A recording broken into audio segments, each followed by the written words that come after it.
boye jusqu'à nouvel ordre zando ya monene ezali ya kokangama bato bakosepino te baloba bilobela te batika biso tosala mosala ya Kinshasa popeto na kati ya Kinshasa oya boyi akino sala mboka na ye esika yali.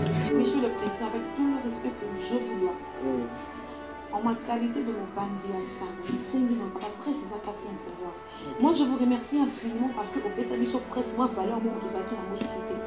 Papa, yo kambela au peuple na zolo. Papa tala makile tangi. Makile à peuple na yo. Tala bateau bana besoin va saboter qui bo konzi. Parce que ça c'est un sabotage.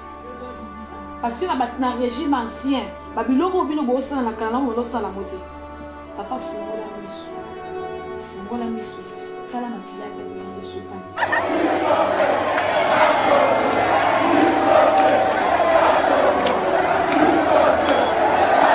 Zando ezali d'abord ya kokangama na tina ya confinement.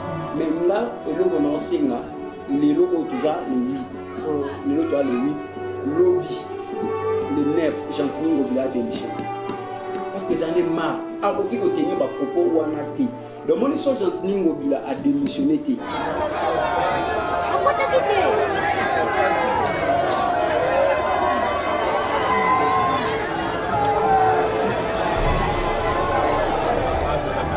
Salut à tous les abonnés de Bongane Média. Merci à nos abonnés des canaux de Sage et pourquoi pas les abonnés des canaux de vérité. Nabi que vous avez belé dans les biso na ngwa oyo. Biso to les toujours na bossa caméra to na ba émission na biso ko to benga bon canalise pour na force to nous canalisons ensemble. Na biso na binone to za wana plutôt na pe ko loba ba commentaire na bino ba remarque na bino de sala ka biso to côté bon pe sa makanisi. Mais kasi lelo so to telimbo na butu ya lelo poto esabino actualité mo ya makasi ezo koleka bongo awana ville ya Kinshasa.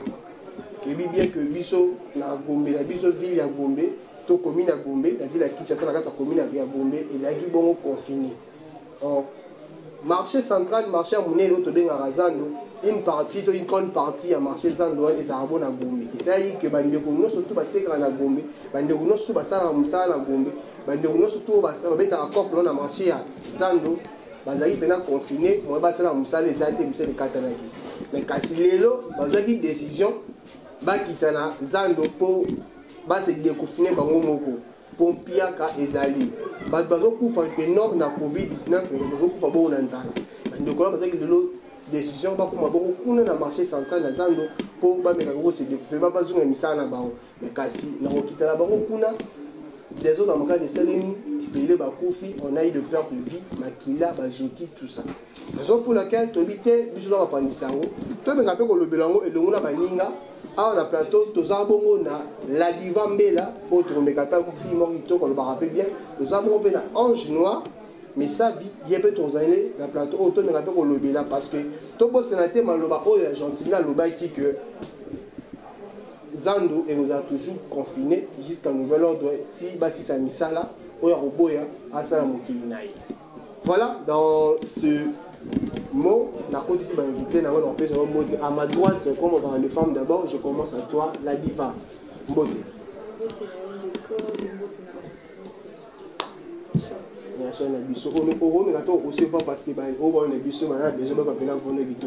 Hey Mbote na bati Mbote na yo premièrement Mbote na balandinyo ça comprenez-moi na moi c'est ça moi du cerf. Voilà. Donc voilà. Voilà. À ma gauche il y a un ange noir mais ça vie Mbote na papa. Mbote Dimitri Bongani Mbote na ba abonné na biso sur canapé sage ya Bongani Media. Il y a Planète Vérité, pourquoi pas il y a Amalia TV, il y a tout le message que vous avez abonné à Bisso, le message que vous avez canalisé ensemble. Puis, il y a concernant la Divambela, donc auto message, moi micro. Vraiment, merci. Tout message parce que Moni a eu un côté de la télécambango. La Diva, est-ce que tu es informé que les lots des dans ma case c'est mis dans le grand marché Zang? Oui, étant que nous parlons ça, je vais être informé dans la nouvelle de sa réunion sur les ville province de Kinshasa et pourquoi pas partout dans le monde parce que nous avons parlé ça. Si on peut combattre il doit du Kolowana et Kokufa, les aides au moins il n'y a pas si.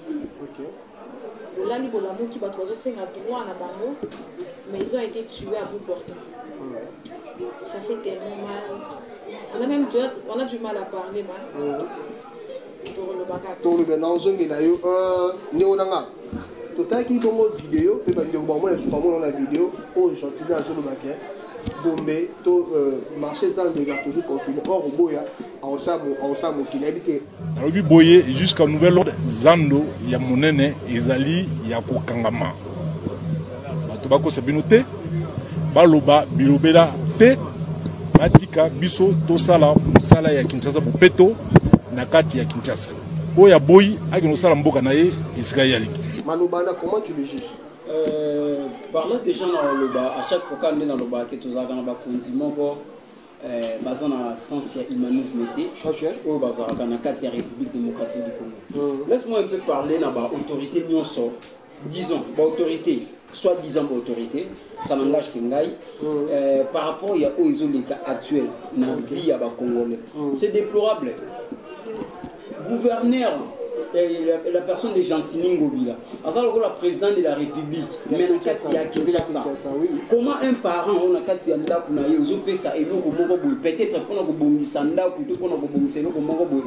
ok, les ressources en l'engagement et pour ça maté jusqu'à ce que donc ça déjà l'engagement irresponsable. Donc pour moi déjà dans mon immaturité. Tout le monde a regardé l'autre qui est battu et belé, excusez-moi peut-être terme, mais là, on a enseigné les logos, tout ça, le 8. Les logos, le 8. Lobby, le 9, Gentini Ngobila démission. Parce que j'en ai marre. Alors, qui continue à propos ou à naté. Donc, moi, je suis Gentini Ngobila a démissionné. Donc, pour moi, non, moi, je suis un gouverneur de la ville professeur Kinshasa. Merci. On va parler par rapport au moins, il y a un Congo. Il y a certaines choses au photo Machaba monte. Quand on dit que l'autorité n'a plus une notion humanisme. En plus, un gouverneur, il faut savoir le langage nini au tenir devant le peuple. Lorsque tu viens, papa, ils ont vu que le marché a été bacana qu'ils ont de autant en mois et avril. Ça fait le mois de mars. Aujourd'hui, ça fait déjà depuis le mois de mars. 110 jours et coquille. Total, misala au bac même pas un quart il y a misala et salami. Atabino moko. Confinement il y a mozo qui est na souka. Misala au bosala qui nous même pas un quart il y a misala et salami. Même pas un quart il y a misala. Batouba réclamer batouba na bango et vous monsieur le gouverneur avec tous les luxes que vous voulez, vous êtes là et puis voilà OK non voilà non faut la zone mais quel langage terre à terre. Dadiva, toi qui n'as pas est-ce que le Bakar c'est la justice qui lève la nation? Quand on parle de la justice, on parle de la loi. La loi est c'est la loi. Certes. Mais il faut que balobi tout tika la banda pour la maladie. Maladie ça dit. Est-ce que donc ma compte ba juma kanisi. Ba ici faut boya soutien pour malade des ali, to bon ça peut profiter, le quoi ba bon ça to bon c'est ici kawana. Au moins que bandeko ba quelqu'un là, les a un peu qui téti. Papa, s'il vous plaît, soyons quand même honnêtes, sans parti pris. Papa, tokangi wedi, bien sûr. Et ça zan obligé de 110 jours. OK, d'accord, 110 jours ikoki.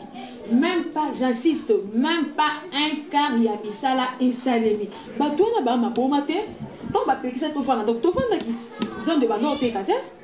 Batu va donc ka ba vena donc ba ku fa banzala. Papa mu vena donc ku fa nzala bi to ka muti ba so ta jour ane koki so misala ngo esili to kinde. To kinde to tala to donke misala ngo ba tata to donke misala ngo même pas un quart misala salami. Et en plus vous parlez certes la justice élève une nation. Population a revendiqué votre droit et vous tirez à bout portant. Pourquoi vous devez tirer à bout portant? Papa, la tétitude, ça n'a au moins qui va manifester, c'est ça qui est aux États-Unis. Il y a racisme. Si les gens sont les au moins qui va pénétrer à gaz lacrymogène. Attends lacrymogène et bêta qui, on a moutouma quoi, papa. Et bon, on peut boni pour la santé à bon moyen, combien de morts? Combien de pertes c'est que ça ma vie ma famille à bateau ma koufiwana. Et vous, messieurs le gouverneur, avec tous les luxes que vous voulez, donc aux hommes, on a besoin de ça va fouter ça. Donc, de l'autre côté, tu t'es permis de tout. Il faut avoir un langage diplomatique. Il faut avoir un langage professionnel. Un langage où la population, ils sont apaisés. Bah, comprendre que non, voilà, malade. Mais on est où là? On est où là? nous sommes ici à Kinshasa. Nous sommes ici à Kinshasa. Il y a un sikoyo bozo bezo koba. On voit là bas commentaire hein bazo comme là biso to ça l'émission boroloba borolemba. Pourquoi? Parce que ba yebi genre ni ya ba autorité to ça la bango. S'il vous plaît, permettez-moi de m'adresser au chef de l'État. OK. Monsieur le Président, avec tout le respect que je vous dois. Mais gardez au zoomé pour Monsieur le Président, avec tout le respect que je vous dois. En ma qualité de mon bandit à sang, après c'est ça quatrième pouvoir. Moi je vous remercie infiniment parce que au Pesabiso presse moi valeur moi autosaki na mo souté. Papa, yo kambela au peuple na azole. Papa tala makile tangi. Makile à peuple na yo. Tala bateau bana bébé va saboter qui bo kontina yo. Parce que ça c'est un sabotage. Parce que na régime ancien, babiloko bino bo sala na kala mo lo sala moté. Papa fungola miso. Fungola miso. Tala makila peuple de sopani. Maman Denise Nyakeo. Maman, tala makila peuple de sopani. Pona nini peuple azole la nzala. Peuple zo senga temo kabela e. Peuple zo senga botike l'espace. Ateka, aluka quelque chose à dire. Merci, c'est tout le message lancé par la diva Mela adressé au président de la République démocratique du Congo, monsieur le président Félix Tshisekedi. Voilà, c'est le message lancé ceux qui ont eu 4 ans pouvoir aux presse et aux appeler. Là, je vais vite avec message. La question est la suivante. Moi, ministre intérieur à l'Obaké, Zan de Gofouama, Chatini, Aboyango, Kassorokuna a appuyé le ministre intérieur. C'est ce qu'on appelle un désordre hiérarchique. L'autre fois, tu me dis un peu sur la police, il y a conflit, et ça partout. Conflit et bandit déjà dans la présidence. Conflit et bandit dans FCC na cash. Conflit et côté na IDPS. Conflit et côté na ba député na président. Conflit et côté ba sénateur na président. Conflit et côté ba ministre na ba gouverneur. La police na gouverneur. Peuple na président. Peuple na gouverneur. Donc déjà mboko na biso de tozaboy actuellement doit vivre en conflit. Alors les meilleures choses à faire. Un pays conflictuel. Oui. Donc et loko oyo acte on a pour regretter, na za pour déplorer ezaka acte oyo gouverneur gentil langage oyo awuti ko tenir wana. C'est pour cela moni on ba ndeko na biso misusu oyo ba vanda na ba province ba lobake ba kino to ka maélité. C'est ça maintenant. Je ne pense pas gouverneur ya bandundu. To gouverneur ya Congo central, to ya Kasai, to ya Mbujimai, to ya Kananga. Akoki ko tenir ba propos oyo ngobila tenir. Non, c'est vraiment ils a bassesse. Ils a bassesse. Raison pour laquelle est poussé par Kinois, est poussé par Congolais. Le Lotokoma acte oyo et ça mis dans Mkola lelo. Et raison pour laquelle les Kinois, bah ils mangent moins besoin moi. Les Kinois chantaient pour Kassungu.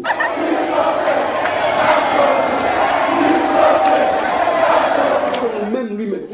Donc il n'a pas accepté. Et les policiers au bâtiment ça sur les policiers au bazaka dans tête de ville au bazaka na gentil. C'est comment donc le ko nyama le ko do ba nyama bino ba konzi donc on vandi na yo boye mutu moko bon oui on peut dire que non peut-être yo za si prendre na mibeko o eza na kati ya ville à Kinshasa mais ezateke yo o ya on imagine-toi. Si aujourd'hui vous parlez, il y a Covid-19 dans la République démocratique du Congo. Regarde cette vidéo. Derrière, il y avait combien de personnes? Il y avait combien de gens au entourage qui est? Alors, est-ce qu'il y a mon colon gentil à respecter ma mesure? Est-ce qu'il a respecté un mot? Et pour dire aux Kinois que non, ma mesure pour se protéger? Non. Non, non. Ma marché au bateau pour englober combien de gens dans la carte? Na espace ni ba doit respirer comment? Ni ba clôturer qui fait China. Tu fais pas clôturer China. Pourquoi? Pourquoi ni ba clôturer?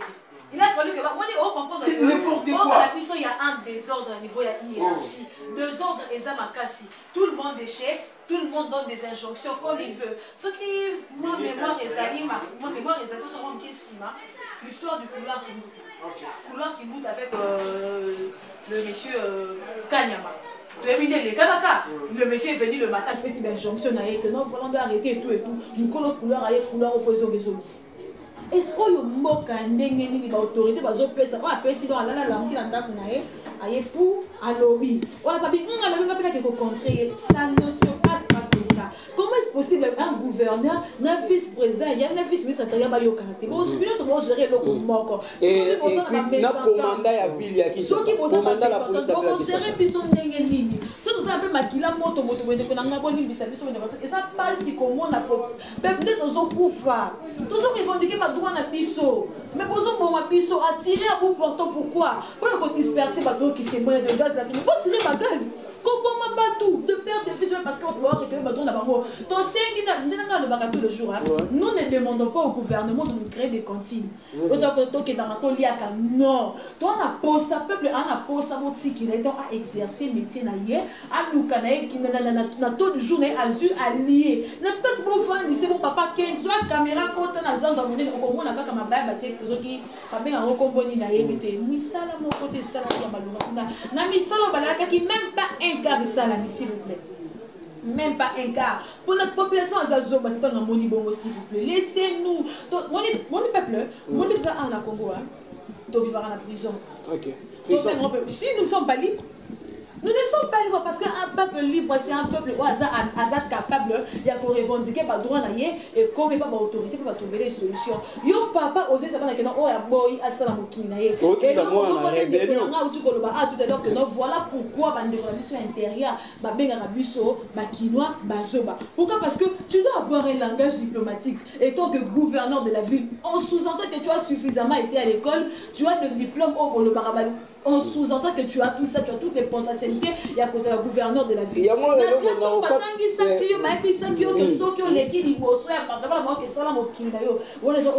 esprit quinois, donc le langage vulgaire. C'est ça le terme qu'il faut. Est-ce qu'un gouverneur de la ville peut tenir ce genre de langage vulgaire devant sa population? Même si le problème est que non, c'est les gens qui rétardent. Oui, oui, il y a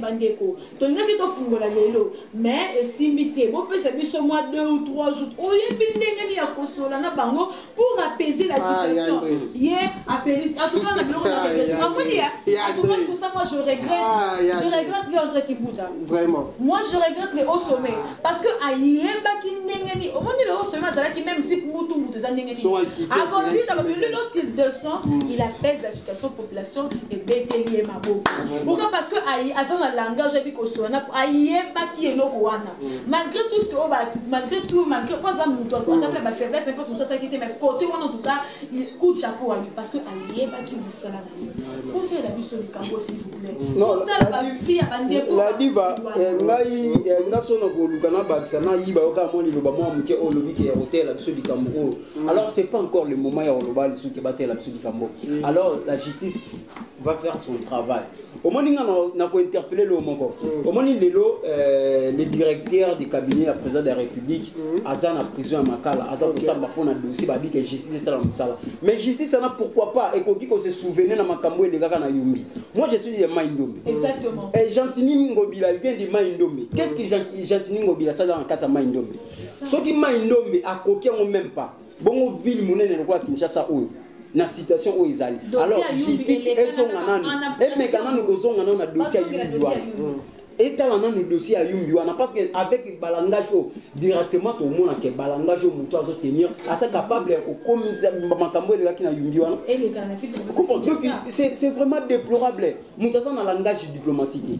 Comment il peut gérer le peuple quinois? Tout ça, combien d'habitants dans le quartier? Alors non, nous n'avons pas de début où il y a soi-disant pandémie, ce qui n'est pas le bateau. Alors, on toque dans mon tiwa, tu vas me vendre la gabe, tu es confiné, 15 jours, 10 jours, tiwa, tu es dans mon. Merci d'avoir abonné à Bongana Média, merci d'avoir abonné nous et à Canal du Sage, pourquoi pas m'abonner et à Plan de Vérité et ainsi que ma chaîne et partenaire Africa Media Info, Akafolek Pro, Amalia TV et bien au besoin de l'émission dans Oyo. Tous les qui vont les lots, la bino du soleil de Kambuya, actualité à Mamazango, la pino va tomber qui m'a cassé. Raison pour laquelle je vais dire que je analyse TikTok professionnel, je vais analyser la bino ensemble, mais nous avons une émission qui analyse to me rappelle ko pesa ba idée makanisi ezobima to me rotombola bongo mingongo ya bakino ebele ozangi na se biso le bon ko tombola mo likopo boyo ka bongo yango to ke muke na suka ya tranche biso parce que Jonathan Bonganya na aussi na bino mutaza bongo na sima ya caméra na assistance bongo ya Masia ndeko na Masia color designer munene merci na Jonathan Bonganya na mikolo abengelo à multiples mains. Il est capable de commander 1500 boutons à une seconde fois. À un ordinateur, à un mixeur, à partout. Donc, tu as un message pour relancer, parce que tu venais de lancer un message pour Monsieur le Président. Est-ce que tu as un message à relancer la Gentini ou à l'économie? Relancer la message en nous. Comment il est ici? Vous pouvez pas le biso dans les commentaires. Vraiment. Vous pouvez pas le biso bongo. Il y a des réalités. Vraiment. Mais tant que nous pas dit ça. Merci kaka. Tokoloba, tokolemate. Vraiment. Tokoloba, si bango ne bakolemba, biso tokolemba. Monsieur le gouverneur, avec tout le respect que nous vous devons, veillez un peu voir la situation. Les canaux qui nous revoir, veillez un peu revoir la situation et à marcher. Parce que confiner Bissot, c'est bien bon, papa. Thomas, maman, elle a dit oui. Mais est-ce que vous vous tenez compte de la population au Grand Fansala? Est-ce que vous vous tenez compte de ça? Est-ce que pendant confiner Bandi, la population a biscuit à 100 francs, vous laissez taper la paquet, mon biscuit. Est-ce que va payer ici? Et ça, quand la biscuit, la biscuit peuple, la monnaie qui a 50 francs, la cabine de 0,25 francs. Biscuit, la biscuit de Zoussouna. Le rôle de Bino, Bino va conduire la biscuit. Bolin de l'eau sous la biscuit. Botika biscuit, totika. Ton message pour vivre dans le système à taux du jour. Botika biscuit, totika. Monsieur le gouvernement, nous vous demandons ce que vous appelez humble. Vous avez tout le monde qui a TV, vous excuse dans le langage au ténaki. Si vous appelez humble, vous avez tout le monde qui a TV, vous excuse dans le langage au ténaki de la population. Parce que là, c'est comme si tu t'en fous de tout ce que la population va ébicher. On a beaucoup de tout, s'en foutre. Donc, à ça, la moukini naïe. Donc, toi, tu t'imposes, c'est toi le maître de temps et des circonstances. Donc, oui, comme c'est la place à Zam. Toi, bien, on est demi-dieu. Heureusement que Zam a la carte encore. Donc, revoir Kawana et entre Bino et Bino Bakondi, ce n'est pas propre, ce n'est pas beau à voir et non plus beau à entendre que mon cousin a 12 heures à l'équipe a PC information, na 12h05, l'équipe a PC information, na 12h-5, au pas le bien, contradiction sur les autorités, les arabes vraiment bien été. Et dans le chef de l'État, parce qu'il a de très belles initiatives, Baba Ralissi a pu sur la guélonité. Donc le chef de l'État a de très belles initiatives. Ceux qui viennent au souligner, ils appellent un avantage. Comme on a vu le côté que la parmi va conduire, les cas, comme ça, comme ça, mais ceux qui vont salir fiasco, quand on les appelle comme on a vu au en tout cas, pour les lots de Colonel, ceux qui vont aller merci la diva Mela. Nous avons avec un message à tous les Congolais au Bonjour en ce moment et puis aux familles. Ouais, j'en profite déjà pour présenter mes sincères condoléances à la famille Nyonso Oyo Babumisi, Andekona Bango, Mukona le Pina, peuple congolais Nyonso Oyo, Babumisi, Bandekona particulièrement, na biso bakino Oyo, Bandekona biso Baouti Kotika biso, pour réclamer Oyo bon droit na bango. Alors le premier message qu'on a lancé dans le gouverneur, il y a ville, il y a Kinshasa, Gentini, Ngobila.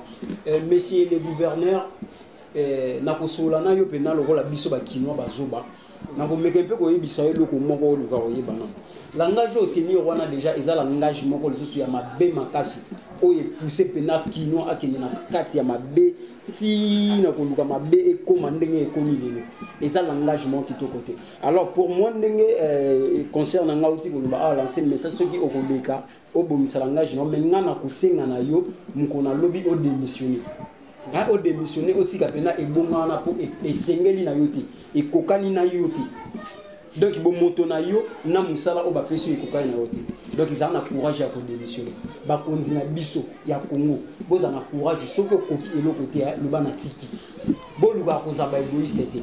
Alors merci na ba ndeko nyonso oyo baza vraiment main dans la main pour na koluka lit ya mboka oyo pour na koluka que RDC ezala pays moko oyo bakoko balakaka biso ba prophète balakaka biso oyo kimbango alobaka yango moni na ozonga suna maloba ya super ngala ndenga lobaka na ba classe bakanga na bango po bato nyonso basala buzoba ezaka bato to ka buzaka ba diplôme koleka biso ka bino mutanga na banini na ba luvanyo mbito to voyager na ba diplôme ani majorité ka bino bato wana nde busala ba buzoba alors que botika biso to meke un peu ko tala non to meko zonga sima mbote encore une fois de plus un super ngala.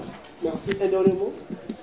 Oui, le dernier mot j'ai été aussi au moins on peut juste remercier nos partenaires. Voilà. Merci beaucoup Nabato Nastobalina Naziba. Merci Naba message à vous, merci pour vos remarques, merci pour tout.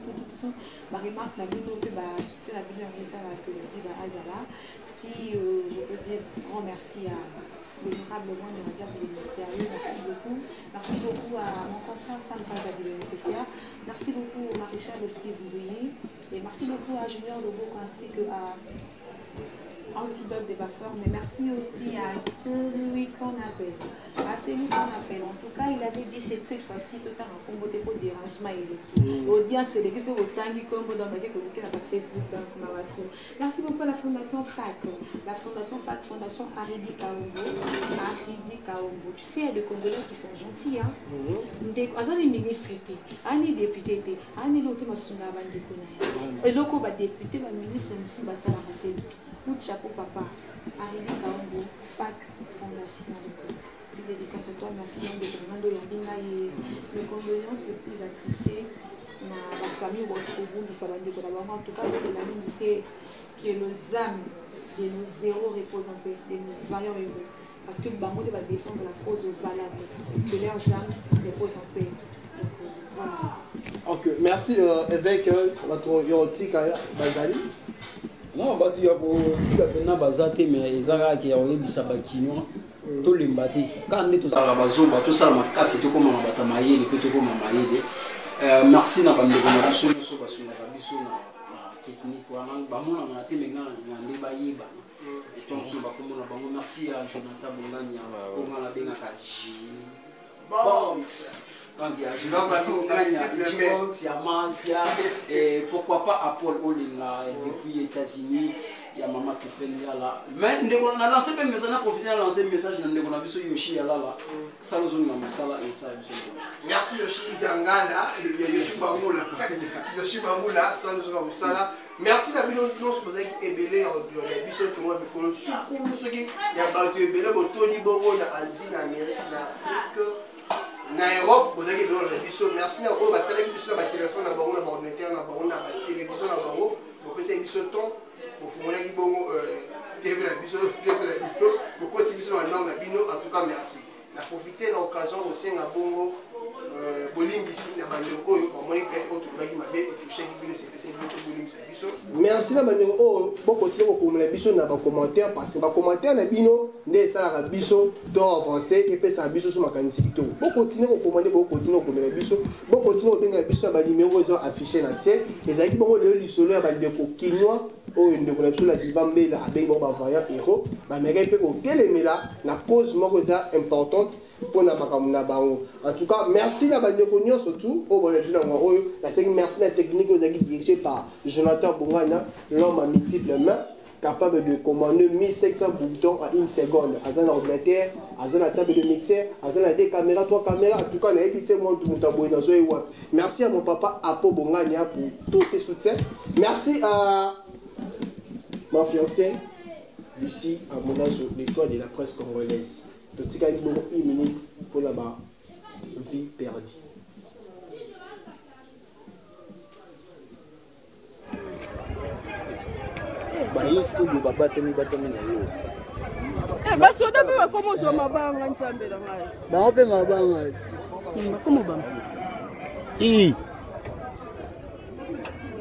Baba ngaso abeti bisasi moko akufi. Tala viki ba.